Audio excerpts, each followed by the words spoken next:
It's the real news. I'm Aaron Mate. The U.S. Congress is in a bitter fight over health care, but there's at least one area of harmony: Russia. The House has just approved a measure that would impose new sanctions on Russia and block the president from scaling them back. The vote was an overwhelming 419 to 3. One of those 419 was Democrat David Cicilline of Rhode Island. And we simply cannot allow any foreign power to interfere in our electoral process. Given our president's complete unwillingness to hold Russia accountable for their attack, and let's not mistake it for anything else, it was an attack on America. It has become necessary for Congress to assert its role in this area and ensure that Russia will be held accountable. The White House initially voiced support for the sanctions bill, but now says it's being reviewed. The Kremlin responded today by calling the measure, quote, quite sad. Russian lawmakers were more vocal, calling for a, quote, painful retaliation against the U.S., and warning that hope of improved relations is no more. Russia isn't the only one, though. The European Union is now warning the U.S. against the sanctions and says it's mulling its own response if European companies are impacted. Dan Kovaluk is an attorney, activist, and author of the book, The Plot to Scapegoat Russia. Welcome, Dan. Thank you, Aaron. Thanks for joining us. So I mentioned that sanctioning Russia is a point of harmony right now in Congress during this bitter fight over healthcare. I should also mention that Iran and North Korea were also included in the sanctions bill. But what seems to really unite everyone right now across the spectrum is indeed Russia. Talk about what the House just did in approving these sanctions. Yes, so what they've begun is they have passed a bill which, if it passes the Senate and not vetoed, would become law. And so what they have done, first of all, they're setting the stage to make these sanctions the law of the land, which, as you indicated, will make it the president, therefore, could not unilaterally lift the sanctions, as he or she often can in the case of sanctions. So this would become law, and the only way to get rid of the sanctions would be through repeal, which, as we know, repealing laws is very difficult, as we see now with Obamacare, the attempt to repeal Obamacare. So this would make the sanctions semi-permanent. That's a big thing. The other thing it is doing is expanding the sanctions that Obama had put in place in a number of ways. But the biggest and the most controversial way is that it is going to sanction companies, including those in Europe, that do business with natural gas or oil companies in Russia. Now, as most folks know, I think Russia provides most of the natural gas to the European markets. And so what this would do is not only damage Russia's economy, but it would also coerce European countries into stopping getting their gas from Russia. And it appears with the hope that they would then turn to the U.S. For natural gas, maybe from fracking. So this is a huge measure, and I think it would likely make it very difficult to normalize, if not impossible, to normalize relations with Russia for the foreseeable future. So the energy dynamic that you mentioned between Russia and the rest of Europe includes the Nord Stream 2 project, right? In which that is correct. Right. So energy goes from Russia to Germany. You have other members of the EU who are opposed to it, though. But can you talk about the European Commission coming out today saying that, warning the U.S. against pushing ahead with the sanctions? And I'm wondering if all this could potentially lead to actually trade wars if it goes through. Yes, well, the European Union, a lot of the European Union, and as you indicate, the European Trade Commission is very upset by this measure because, they see the U.S. as, aiming at Russia, but in fact hitting some of the U.S.'s partners in Europe and forcing their hand as to who they're going to get their natural gas from. And of course, Russia is obviously much closer to Europe than the U.S. is. and to then say you can't get your natural gas from Russia, I think not only is offensive to them because it could hurt their economy, but I think they also see it as affecting their sovereignty. And so, yes, I think the result could be trade wars, not only between us and Russia, but between us and some of our allies in Europe. I want to quote you from a recent piece in Forbes that talks about using American energy as a weapon against Russia. And he says, now is the time to liberalize U.S. oil and gas export laws. Rising oil and gas exports in the U.S. are an essential strategy to help buffer the rising influence of Russia on energy markets around the world. Your comments on that, Dan, and is that motivation there part of what drives this sanctions effort in Washington? Yes, well, again, I think the big motivation seems, one, to undercut Russia, but also to advance the interests of our own oil and natural gas companies in the United States. I mean, it seems very much the goal is to increase our economic dominance, not only over Russia, but over other countries as well. I mean, I have great concern. I mean, from an environmental perspective, of course, the idea that we're going to ratchet up, again, probably fracking and other extraction of oil and natural gas, I don't think should be welcome to anyone. And I don't think it's necessary, as you can judge from the title of my book. I mean, I don't see Russia as this enemy of the United States. I think a lot of these allegations are overblown. And to really engage in economic warfare against Russia, which this really is what it is, I think is unnecessary and frankly quite dangerous, and could lead not only to trade wars, as you indicated, but I'm afraid it could lead to real wars between nations, and God forbid, possibly even with Russia. Well, on that point, the prospect of actual military conflict, there's the key flashpoint that you mentioned, which is Ukraine. And of course, as you also mentioned, Obama was the one who imposed those sanctions, which have been pretty punishing for Russia. And when the White House talked about this new sanctions effort this weekend, they initially voiced support for the sanctions, and they cited Russia's actions in Ukraine as the reason. So let's play a clip from White House Press Secretary Sarah Huckabee Sanders. She was speaking to ABC. Look, the administration is supportive of being tough on Russia, particularly in putting these sanctions in place. The original piece of legislation was poorly written, but we were able to work with the House and Senate, and the administration is happy with the ability to do that and make those changes that were necessary, and we support where the legislation is now, and we'll continue working with the House and Senate to put those tough sanctions in place on Russia until the situation in Ukraine is fully resolved, and it certainly isn't right now.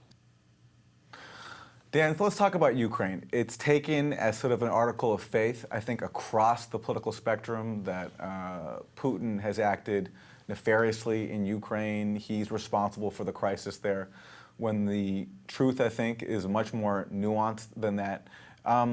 Let's talk about the roots of the Ukraine crisis and what is being done now to either resolve it or stoke it further. Right. So I think the roots of the crisis, I mean, they go back quite far, but let's just go back to 2014. You had what I think most independent, dispassionate observers believe was a coup against the president there. The U.S. did support it in various ways, if not even helped to instigate it. But even if you don't believe that, certainly the U.S. supported regime change in the Ukraine. Now, what was the first thing that happened? The first measures taken by the new government in 2014 was to outlaw Russia as a second language in Ukraine. Now, this understandably upset the Russian speakers, particularly in the eastern part of Ukraine, who became very fearful of what this new government would mean to them. Not only that, as a number of commentators have mentioned, some, not all, but some of the elements that are part of the new government and the new military in Ukraine are neo-Nazis, and that's just a fact. That they have used neo-Nazi emblems. They have called for the elimination of Jews and Russians in Ukraine. So understandably, the Russian population in Ukraine became very afraid, and they announced, they declared their independence from Ukraine. They did this, I believe, wholly on their own. They took up arms against the new government, again, on their own. But yes, it is true that Putin then ended up backing them and actually helping to organize them into a fighting force. This is what people are very critical of. Whether one justifies what Putin does, I think it's at least explainable and wasn't wholly irrational. And I could see why Russia was upset. By the way, millions of people who have left the Ukraine, refugees, and moved to Russia after this change in leadership in the Ukraine in 2014. So again, a lot of folks in Ukraine, particularly of Russian descent, see Russia as their friend on their own, not because Putin is somehow influencing them. Similarly, in Crimea, you ended up having a referendum where people voted overwhelmingly to join Russia. All the news accounts I've read say they're happy being part of Russia. Polls show this. Again, should Putin have used the opportunity to grab Crimea at that point? One can be critical of that. But to say that he is the instigator of the problem is not fair. As Stephen F. Cohen, who's an expert on Russia, has, as I think eloquently said, look, maybe you can say it's a 50-50 blame to be shared, some by the West, some by Putin, but that's a place where one can negotiate and talk. To wholly blame Putin for this just really does not really capture the facts on the ground. Yeah, the question for me hanging over the Ukraine conflict for a while has been, are the outside powers, Russia and the West, going to stop treating it as a proxy fight and allow it to be neutral so that it's not in anybody's orbit?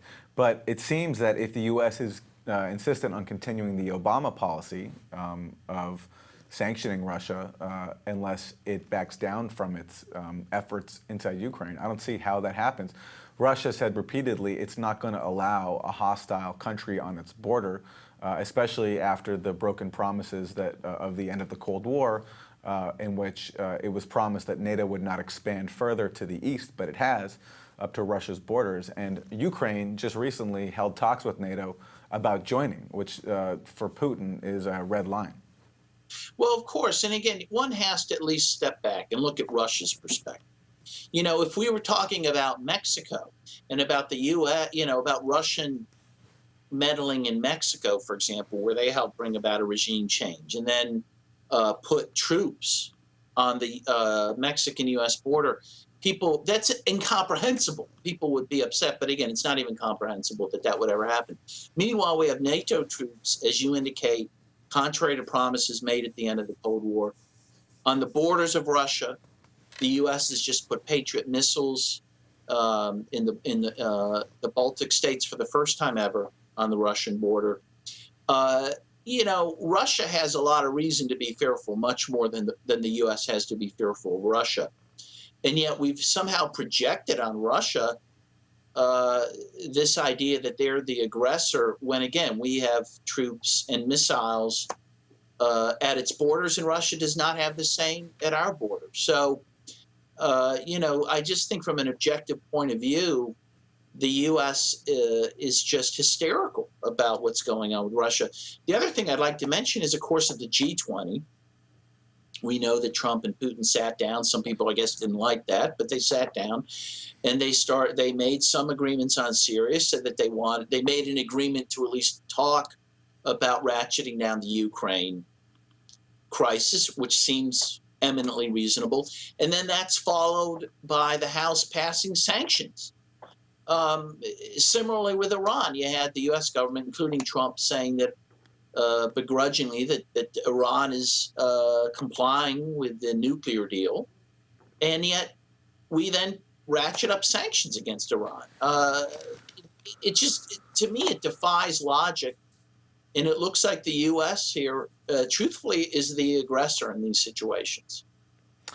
So Dan, finally, getting back to the domestic situation that you mentioned in terms of the discussion of Russia right now and how the country is being treated, I want to play a clip from, I think, the foremost proponent of Russia hysteria on cable news, Rachel Maddow.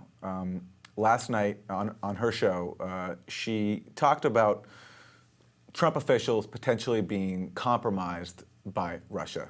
Here she is.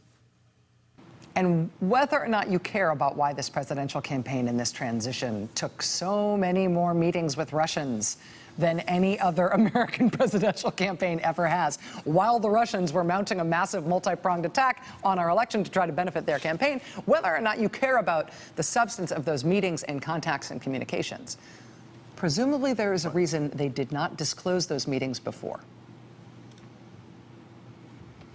And if Russia, at any point since those meetings and contacts and communications happened, if Russia at any point decided to hold that over these guys, who weren't publicly admitting to it, right? If Russia decided at any point to hold that over these guys to influence their conduct as American officials, then what's our recourse as a country? We used to take action to protect ourselves from that as a country. How do we protect ourselves from that now? So Dan, I'm amazed that as all of this is going on, with all these actions that Trump has taken that are not in Putin's favor, there is still this line and this suggestion by people like Rachel Maddow that Russia has something over the Trump White House and is somehow influencing their decisions. I mean, when it comes to the actual issues, Trump has appointed a bunch of hawks on Russia policy, including recently Kurt Volker, who he just tapped as the top envoy for the Flashpoint issue of Ukraine. But yet, this Russiagate line persists. It's striking to me. Your thoughts hearing that? Yeah, no, exactly. I agree with you. As I mentioned, we put Patriot missiles now on the Russian border for the first time ever. This is very recent. That seems to cut against the idea that somehow Trump is a pawn of Putin. Similarly, we just, under Trump, admitted Moldova for the first time. To NATO. Yeah. Yes, 28 nations. And Montenegro. Yeah. That's it. Sorry, Montenegro for the first time. Again, this is not in Russia's interest, and yet this was done despite the fact it was done under Trump. You, of course, had the bombing of the 59 Tomahawk missiles that Trump shot into Syria in response to the alleged chemical attack earlier this year. Russia was upset about that. And meanwhile, while Putin's announced a 25% decrease in their military budget, Trump sought an increase in our military budget, which is equal to 80% of Russia's entire military budget. Now, I want to say he sought it because actually Congress the House just approved a military budget even more than Trump had asked for. The point being, we hardly seem to be laying down for the Russians, if that's what Rachel Maddow is concerned about. Meanwhile, let me just note, we strangely sold $110 billion of arms to Saudi Arabia to help it wipe out Yemen at the moment, while Saudi Arabia also seems to be supporting some of the terrorists that we claim to be fighting in the Middle East. There's a bipartisan effort now to outlaw any boycott of Israel, which seems to be against the First Amendment. But the point being that Israel and Saudi Arabia seem to have incredible influence over our foreign policy. But people like Rachel Maddow don't seem to be concerned about that. So there just seems to be hysteria when it comes to Russia, and it just is not rational. Dan, I look forward to the YouTube comments from people calling us both Putin apologists, and I thank you for joining us. Dan Kovalik, attorney, activist, author of The Plot to Scapegoat Russia. Dan, thanks a lot. Thanks, Aaron. Appreciate it. And thank you for joining us on The Real News.